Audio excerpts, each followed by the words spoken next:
Alright guys, we're going to do the double arm bar from the guard. Okay, so we did the basic cross arm bar. This is mostly a self-defense technique because most people won't put their hands where you need them to be while you're doing the actual technique. But you can still pull it off because people still screw up, and I have caught this on people that probably shouldn't have gotten, and I've gotten caught in it, and I shouldn't have. So you can look for it. Now, the feed that we'll use first is kind of this zombie choke, right? So I got taken down and this person's strangling me to death, right? So it's a horror movie.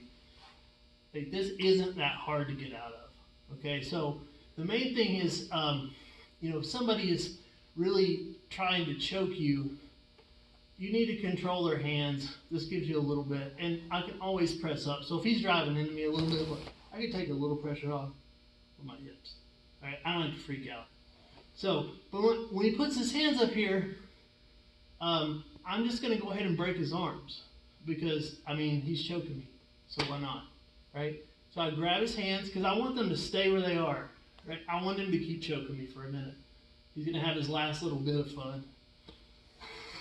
Right? I throw my legs over his head, crossing my ankles, and now I just use his hands here, if I can get, especially if I can get my hands in here, and I push my hips up and pull them out, right? So that is hyperextending both elbows at the same time, right? So obviously, if his arms were not in there, his elbows are bent, pop like this, and you're gonna crunch. And then when they pull their arms back from self-defense, you just kick them in the face and get up, right? So our lock is this though, block. So I might need to pull, so notice that I'm bridging,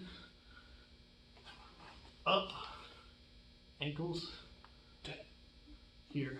If they were to grab your gi, you still have it. Right, so not a terribly difficult move. You want to make sure it's not a difficult move to do. You just don't get the opportunity necessarily in free rolling all that much. But people do forget, and it's a good one to practice their self-defense.